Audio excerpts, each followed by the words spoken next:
नज़ारा याद कर लें, शहीदों के दिल में थी जो ज्वाला वो याद कर लें, जिसमें बहकर आज़ादी पहुंची थी किनारे पर, जिसमें बहकर आज़ादी पहुंची थी किनारे पर, बलिदानियों के खून की वो धारा याद कर लें। नमस्कार, मैं निकिता आप सभी का बोकारो रिपोर्ट्स की तरफ से स्वागत करती हूँ। आप सभी देशवासियों को स्वतंत्रता दिवस की हार्दिक शुभकामनाएं। इस साल देश 78वां स्वतंत्रता दिवस मना रहा है। ये दिन हर देशवासी के लिए गर्व महसूस करने का दिन होता है। देश की स्वतंत्रता के लिए न जाने कितने वीरों ने अपनी कुर्बानी दी है। इस दिन हर स्वतंत्रता सेनानी को श्रद्धांजलि देने का अवसर मिलता है। हर साल 15 अगस्त को भारत के प्रधानमंत्री लाल किले पर ध्वजारोहण करते हैं। 3 रंगों से निर्मित भारत का ये राष्ट्रीय ध्वज 22 जुलाई 1947 को स्वीकृत किया गया था। राष्ट्रीय ध्वज की लंबाई और चौड़ाई 2 और 3 के अनुपात की होती है। इसमें 3 रंग होते हैं, गहरा केसरिया, श्वेत और गहरा हरा। झंडे के ऊपरी हिस्से में केसरिया होता है, मध्य में श्वेत और नीचे हरा रंग होता है। इसके मध्य में नीले रंग का एक चक्र होता है जिसमें 24 तिलियां होती हैं। ये चक्र सारनाथ में स्थित अशोक के धर्म चक्र से लिया गया है, जो हमें आगे बढ़ने की प्रेरणा देता है। केसरिया रंग हमें साहस, बलिदान और त्याग का प्रतीक है। श्वेत रंग सच्चाई और पवित्रता का, हरा रंग विश्वास और उर्वरता का प्रतीक है। 15 अगस्त और 26 जनवरी दोनों ही दिन राष्ट्रीय ध्वज फहराया जाता है, लेकिन दोनों ही मौके पर झंडा फहराने का तरीका अलग होता है। स्वतंत्रता दिवस के दिन झंडे को रस्सी से खींचकर पहले ऊपर ले जाते हैं, फिर उसे खोलकर फहराया जाता है। इसे ध्वजारोहण कहते हैं। इसके पीछे का इतिहास यह है कि जब भारत को आजादी मिली थी, तब ब्रिटिश सरकार ने अपने झंडे को उतारकर भारत के झंडे को ऊपर चढ़ाकर फहराया था, जबकि 26 जनवरी को झंडा पहले से ही ऊपर बंधा होता है, उसे खोलकर फहराया जाता है। उसे झंडा फहराना कहते हैं।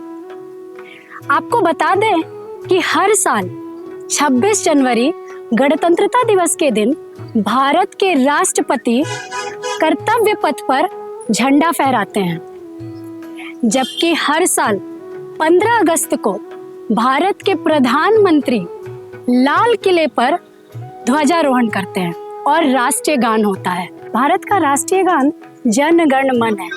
क्या आप जानते हैं राष्ट्रीय गान क्या होता है? यह एक ऐसा गीत है जो किसी भी देश के इतिहास और परंपरा को दर्शाता है। ये देश को एक अलग पहचान देने के साथ साथ देशवासियों को एकजुट भी करता है। आपको बता दें कि जब तक इस गीत को सरकार स्वीकार कर बतौर अधिनियम पारित नहीं करती, तब तक यह गीत राष्ट्रगान के रूप में पूरे देश में लागू नहीं किया जाता। राष्ट्रगान में कुल 5 अंतरा है, जिसको गाने में कुल 52 सेकंड का समय लगता है।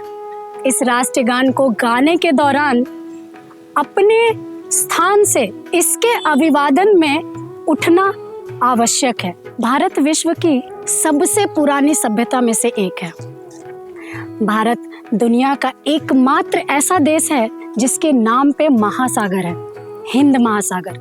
इसके उत्तर में हिमालय की विशाल पर्वत श्रृंखला है, पश्चिम में कच्छ का रण है, पूर्व में ऐसे देश हैं जहां विश्व की सर्वाधिक वर्षा होती है। इस राष्ट्र की महानता इस बात में है कि यहाँ 4500 साल पुरानी सभ्यता के तत्व आज भी इस समाज में देखे जा रहे हैं। इसके अलावा यहाँ इतनी भौगोलिक विविधताएं हैं, कहीं पर्वत है, कहीं पठार है, कहीं जंगल है, कहीं रेत है और कहीं तटीय मैदान है। इन सबके साथ यहाँ विभिन्न मतों को मानने वाले लोग और विभिन्न भाषाओं को बोलने वाले लोग एक साथ रहते हैं। ये है इस देश की महानता। वंदे मातरम ये सिर्फ शब्द नहीं है, तीन रंगों की लहराती हुई शान है। इस देश की सरहदों के बीच धड़कते हुए दिल का अभिमान है। आपको कैसा लगा ये वीडियो हमें कमेंट बॉक्स में ज़रूर बताएं। जय हिंद, जय भारत।